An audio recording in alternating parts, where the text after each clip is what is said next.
கர்த்தருடைய பரிசுநாமத்துக்கு ஸ்தோத்திரம். பழைய ஏற்பாட்டிலே இஸ்ரவேலர்களுக்கும் புறஜாதிகளுக்கும் தீர்க்க தரிசனங்கள் சொல்லப்பட்டிருக்கின்றன. சபையை பற்றி ஒரு தீர்க்க தரிசனம் இல்லை. சபையை பற்றிய வெளிப்பாடும் பழைய ஏற்பாட்டில் இல்லை. சபையை பற்றி அது ஒரு ரகசியமாகவே வைக்கப்பட்டிருந்தது. பவுல் அப்போஸ்தலன் மூலமாகத்தான் அந்த ரகசியம் வெளிப்படுத்தப்பட்டிருக்கிறது. கடைசி கால சம்பவங்களை எல்லாம் இயேசு கிறிஸ்து சொல்லும் பொழுது விசேஷமாய் தானியேல் தீர்க்க தரிசனத்தை உபயோகிக்கிறார். தானியேல் தீர்க்க தரிசனத்திலே மத்தேயு 24:15 சொல்லப்பட்ட ஒரு வசனத்தை நம்முடைய ஆண்டவராய் இயேசு கிறிஸ்து சொல்லுகிறார். மேலும் பாழாக்கிற அருவருப்பை குறித்து தானியேல் தீர்க்கதரிசி சொல்லியிருக்கிறானே, வாசிக்கிறவன் சிந்திய கடவன். ஆக பழைய ஏற்பாட்டிலே சொல்லப்பட்ட தீர்க்க தரிசனங்கள் அத்தனையுமே இஸ்ரவேல் மக்களுக்காகவும் புறஜாதி மக்களுக்காகவுமே சொல்லப்பட்டிருக்கிறது என்பதை முதலில் அறிந்து கொண்டு இன்றைய தேவ செய்திக்கு போகலாம்.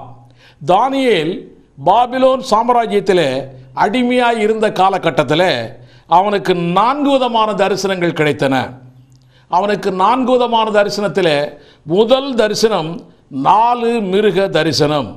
இது பாபிலோன் சாம்ராஜ்யத்தின் பெல்ஷாத்சார் என்ற ராஜாவுடைய முதலாம் ஆட்சி காலத்திலே நடந்ததாகும். இரண்டாவது தரிசனம் ஆட்டுக்கடா தரிசனம்.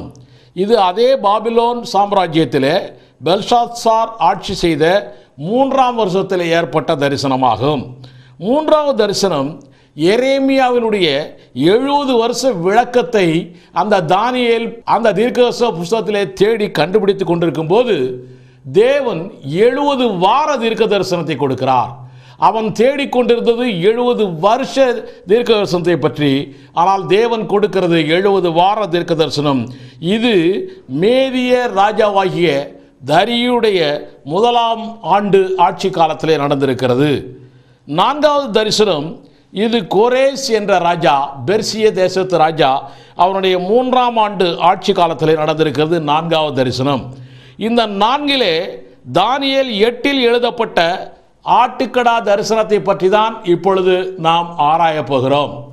இந்த ஆட்டுக்கடா தரிசனத்தை பற்றி ஆராயறதுக்கு முன்னாலே நீங்கள் எல்லாரும் ஒருமனப்பட்டவர்களாய் கர்த்தருடைய வார்த்தையின் மேலே முழுமையான சிந்தை உள்ளவர்களாய் கர்த்தர் இன்றைக்கு என்ன சொல்ல போகிறார் என்பதை அறிகிறவர்களாய் நாம் எல்லாரும் உத்வேகத்தோடு இருந்தால் கர்த்தர் நம்மோடு இடைபடுவார்.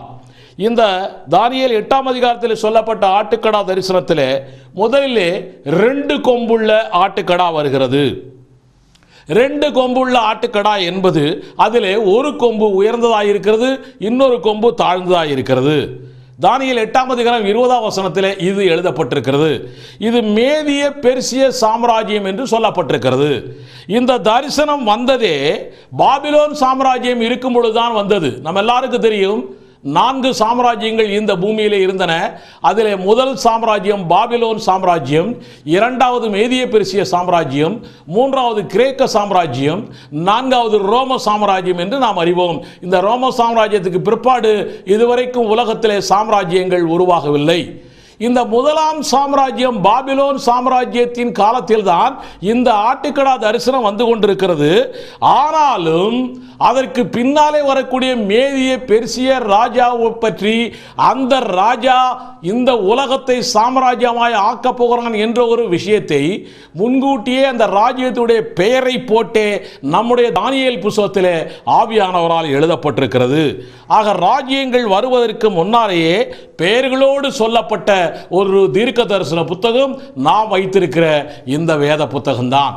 ஆக இந்த வேத புத்தகம் அதனாலேயே நம்ம எல்லாராலும் மதிக்கப்படுகிறது. இது தேவனுடைய புத்தகம் என்று சொல்லிக் கொண்டிருக்கிறோம். இந்த 2 கொம்புள்ள ஆட்டுக்கடாக்கு முன்னாலே ஒரு கொம்புள்ள வெள்ளாட்டுக்கடா வருகிறது. இது பலம் நிறைந்த வெள்ளாட்டுக்கடாவாய் இருக்கிறது. இந்த வெள்ளாட்டுக்கடா அந்த 2 கொம்புள்ள கடாயை முட்டி 2 கொம்புகளையும் முறித்து போட்டுவிட்டது. இது தானியேல் 8ஆம் அதிகாரம் 21ஆம் வசனத்திலே எழுதப்பட்டிருக்கிறது. இது கிரேக்க சாம்ராஜ்யம் என்று நம்முடைய தானியேல் தீர்க்கதரிசன புஸ்தகத்திலே பெயரையும் சொல்லி எழுதப்பட்டிருக்கிறது. இந்த ஒரு கொம்பு வெள்ளாட்டு கொம்பு அந்த 2 கொம்பு உள்ள ஆட்டை முட்டி அந்த 2 கொம்பையும் முறித்து போட்டது என்று நான் சொன்னேன் அல்லவா. இந்த வெள்ளாட்டுக்கடா வளர்கிறது. இது பெரிதாய் வளர்ந்து இந்த பெரிய கொம்பு முறிந்து போயிற்று. அதிலிருந்து 4 கொம்புகள் வந்திருக்கின்றன. கிரேக்க சாம்ராஜ்யம் வந்து அந்த கிரேக்க சாம்ராஜ்யத்தின் சக்கரவர்த்தி அலெக்சாண்டர் மரித்த பிற்பாடு அது 4 பிரிவுகளாய் பிரிகிறது என்று நமக்கு சரித்திரம் சொல்லுகிறது. இந்த 4லிருந்து ஒரு கொம்பு சின்ன கொம்பு எழும்புகிறது. இந்த சின்ன கொம்பு எது? இந்த சின்ன கொம்பு தான் 2300 நாட்கள் அட்டகாசம் செய்கிற கொம்பாயிருக்கிறது. இந்த 2300 ராப்பகல் தீர்க்க தரிசனத்தை பற்றி தான் இன்றைக்கு நாம் ஆராயப் போகிறோம். உங்களுக்கு சொல்லுகிறேன், இந்த 2300 ராப்பகல் தீர்க்க தரிசனம் பற்றி உங்களுக்கு நான் சொல்லும் பொழுது அந்த வசனத்தையும் வாசித்தால் நலமாக இருக்கும் என்று நான் நினைக்கிறேன். தானியேல் 8ஆம் அதிகாரம் 14ஆம் வசனம், அது சேனையினுடைய அதிபதி பரியந்தமும் தன்னை உயர்த்தி அவரிடத்திலிருந்து அன்றாட பலியை நீக்கிற்று, அவருடைய பரிசுத்த ஸ்தலம் தள்ளுண்டது, பாதகத்தின் நிமித்தம் அன்றாட பலியோடும் கூட சேனையும் அதற்கு ஒப்பு கொடுக்கப்பட்டது, அது சத்தியத்தை தரையிலே தள்ளிற்று, அது கிரியை செய்து அனுகூலம் அடைந்தது, பரிசுத்தவானாகிய ஒருவன் பேச கேட்டேன். அப்பொழுது வேறொரு பரிசுத்தவான் பேசுகிறவரை நோக்கி, அன்றாட பலியை குறித்தும் பால்கடிப்பை உண்டாக்கும் பாதகத்தை குறித்தும் பரிசுத்த ஸ்தலமும் சேனையும் ஒப்புக் கொடுக்கப்படுவதை குறித்தும் உண்டான தரிசனம் எதுவரைக்கும் இருக்கும் என்று கேட்டான். அவன் என்னை நோக்கி, 2300 ராப்பகல் செல்லும் வரைக்கும் இருக்கும், பின்பு பரிசுத்த ஸ்தலம் சுத்திகரிக்கப்படும் என்றான். இங்கே சொல்லப்பட்ட அன்றாட பலி நீக்குதலும் சேனை மிதிக்கப்படுதலும் எங்கே நடக்கப் போகிறது? இதுதான் இன்றைய கேள்வி. இப்படிப்பட்டதான தேவதூஷணத்தை செய்கிறவன் யார்? சில கள்ள உபதேசகர்கள் சொல்லிக் கொண்டிருக்கிறார்கள், இப்படிப்பட்டவன் தான் அந்தி கிறிஸ்து என்கிறார்கள். அவர்களே சொல்லுகிற காரியம் இங்கே தானியேல் 8ஆம் அதிகாரம் 14ஆம் வசனத்திலே சொல்லப்பட்ட பரிசுத்த ஸ்தலம் என்பது பரலோக பரிசுத்த ஸ்தலம் என்று வியாக்கியானம் பண்ணுகிறார்கள். நான் அவர்களிடத்தில் கேட்கிற கேள்வி, பூலோகத்திலே வரப்போகிற அந்தி கிறிஸ்து பரலோக பரிசுத்த ஸ்தலத்தை எப்படி அவன் மிதிப்பான்? இது அவர்களுடைய தவறான கணிப்பு அல்லவா? மேலும் 2300 ராப்பகல் என்பதனாலே 2300 வருஷம் வரை இந்த அட்டகாசம் நடக்கும் என்றும், அது கிபி 1844 முடிந்து விட்டது என்றும், அன்று முதல் இயேசு பரலோக பரிசுத்த ஸ்தலத்தை சுத்திகரித்து மகா பரிசுத்த ஸ்தலம் போய்விட்டார் என்றும் பலர் பிரசங்கிக்கிறார்கள். அதிலே பிரதானமானவர்கள் செவன்த் டே அட்வென்டிஸ்ட் சபையார். அவர்களிடத்திலே நாம் கேட்க வேண்டிய கேள்விகள் இருக்கின்றன. தீர்க்க தரிசன கணிப்பிலே எங்குமே ஒரு நாள் என்பது ஒரு வருஷம் என்று இல்லவே இல்லை. தீர்க்க தரிசன கணிப்பிலே எங்குமே ஒரு நாள் என்பது ஒரு வருஷம் என்று இல்லவே இல்லை. என்னாகவும் 15ஆம் அதிகாரம் 34ஆம் வசனம், எசேக்கியேல் 4ஆம் அதிகாரம் 4 முதல் 6 வசனங்களை எல்லாம் வாசித்தோம் என்றால், தீர்க்க தரிசனத்தில் வரும் ஒரு நாள் ஒரு வருஷம் என்று அவர்கள் கணிக்கிறார்கள். செவன்த் டே அட்வென்டிஸ்ட் சபையார் கணிக்கிறார்கள். அப்படியானால் 1000 வருட ஆட்சி என்று வேதத்திலே தீர்க்க தரிசனமாய் சொல்லப்பட்டிருக்கிறதே, இந்த 1000 வருட ஆட்சி 1000 பெருக்கல் 365 நாட்கள் ஈக்குவல் டு 3,65,000 வருஷம் என்று நாம் எடுத்துக்கொள்ளலாமா? நேபுகாத்நேச்சார் மாடு போல 7 காலங்கள் புல் தின்ன வேண்டும் என்று சொல்லப்பட்டிருக்கிறது தீர்க்க தரிசனம். அப்படி என்றால் 7 காலம் என்றால் 7 வருஷங்கள். 7 வருஷங்கள் பெருக்கல் 360 நாள் ஈக்குவல் டு 2520 வருஷம் அவன் புல் தின்ன வேண்டுமா? ஆக இப்படியாய் தீர்க்க தரிசனத்தை ஒரு நாள் ஈக்குவல் டு ஒரு வருஷம் என்று கணிப்பது தவறான கணிப்பு. இரண்டாவது கேள்வி, நம்முடைய ஆண்டவராய் இயேசு கிறிஸ்து 1844 மகா பரிசுத்த ஸ்தலத்துக்குள் நுழைந்து விட்டார் என்று அவர்கள் சொல்லுகிறார்கள். வேதத்தின் கருத்து என்ன தெரியுமா? வேதத்தின்படி நம்முடைய ஆண்டவராய் இயேசு கிறிஸ்து என்றைக்கு உயிர்த்தெழுந்து பரலோகத்திற்கு போனாரோ அன்றைக்கே பிதாவின் வலது பார்சலே போய் அமர்ந்திருக்கிறார். எபிரேயர் 8ஆம் அதிகாரம் 1ஆம் வசனம், 9ஆம் அதிகாரம் 24ஆம் வசனம், ரோமர் 8ஆம் அதிகாரம் 34ஆம் வசனம் இதை உறுதிப்படுத்துகின்றன. ஸ்தேவான் கூட மரிக்கும் போது இதை காண்கிறான். ஆக இவர்கள் சொல்லுகிற தீர்க்க தரிசன வியாக்கியானம் எல்லாம் தவறு என்று புரிகிறது. இன்னும் சிலர் இப்படி 2300 ராப்பகல் வரை அட்டகாசம் செய்யும் இந்த கொம்பு, இந்த ராஜா, இந்த சின்ன கொம்பு தானியேல் 7ஆம் அதிகாரத்திலும் வெளிப்படுத்தல் 13ஆம் அதிகாரத்தில் வரக்கூடிய சின்ன கொம்பு தான் இது என்று சொல்லுகிறார்கள். அதாவது அந்தி கிறிஸ்து தான் இது என்று சொல்லுகிறார்கள். அல்ல. தானியேல் 7லும் வெளிப்படுத்தல் 13லும் வரக்கூடிய சின்ன கொம்பு வரப்போகிற அந்தி கிறிஸ்துவாகும். அதாவது 10லிருந்து 3, 3லிருந்து 1 அப்படி வெளிப்பட போகிற அந்த சின்ன கொம்பு. ஆனால் தானியேல் 8ஆம் அதிகாரத்தில் வரக்கூடிய கொம்பு, இந்த ராஜா யார்? இது கிரேக்க சாம்ராஜ்யம்.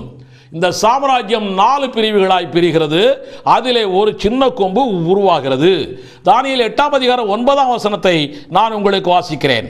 அவைகள் ஒன்றிலிருந்து சின்னதான ஒரு கொம்பு புறப்பட்டு தெற்குக்கும் கிழக்குக்கும் எதிராகவும் சிங்காரமான தேசத்துக்கு நேராகவும் மிகவும் பெரிதாயிற்று என்று எழுதப்பட்டிருக்கிறது. மேதிய பெர்சிய சாம்ராஜ்யத்தின் பின்னாலே கிரேக்க சாம்ராஜ்யம் வந்திருக்கிறது. முதலாவது பாபிலோன் சாம்ராஜ்யம், இரண்டாவது மேதிய பெர்சிய சாம்ராஜ்யம், மூன்றாவதாய் கிரேக்க சாம்ராஜ்யம். அந்த கிரேக்க சாம்ராஜ்யத்திலே பெரிய கொம்பு அலெக்சாண்டர். இந்த அலெக்சாண்டர் மரித்த பிற்பாடு அந்த சாம்ராஜ்யம் 4 பிரிவுகளாய் பிரிகின்றன. 1 செமிட்டோனியா, 2 சிரியா, 3 எகிப்து, 4 ஆசியா மைனர். இதிலே எருசலேமிலே அட்டகாசம் செய்பவன் யார்? சரித்திரப்படி நாம் அதை பார்க்க போகிறோம். சரித்திரப்படி எருசலேமிலே அட்டகாசம் செய்கிறவர் அந்தியோகஸ் எபிபேன்ஸ் என்பவன் தான். இவன் சிரியா நாட்டை சேர்ந்த ராஜா என்று சொல்லுகிறது. சரித்திரம் சொல்லுகிறது. 1-2 காரியங்களை உங்களுக்கு நான் சொல்ல போகிறேன். இவன் அந்தியோகஸ் எபிபேன்ஸ் சிரியா தேசத்திலிருந்து வந்தவன். இவன் யூதர்களை வெகுவாய் துன்புறுத்தினான். இரண்டாவது, பரிசுத்த ஸ்தலமாம் எருசலேம் ஆலயத்தை நாசமாக்கினான். மூன்றாவது, அன்றாட பலிக்கு பதிலாக பன்றிக் குட்டிகளை பலியிட்டு தேவ துரோகம் பண்ணினான். நான்காவது, புனித பூமியை சேனைகளால் மிதிக்கப்பட வைத்து தன்னை வானபரியந்தம் அவனே உயர்த்தினானாம். இது கிமு 171 முதல் 164 வரையிலான காலத்தில் நடந்திருக்கிறது. இதுதான் 2300 ராப்பகல், 2300 நாள், கிட்டத்தட்ட 7.5 ஆண்டுகள்.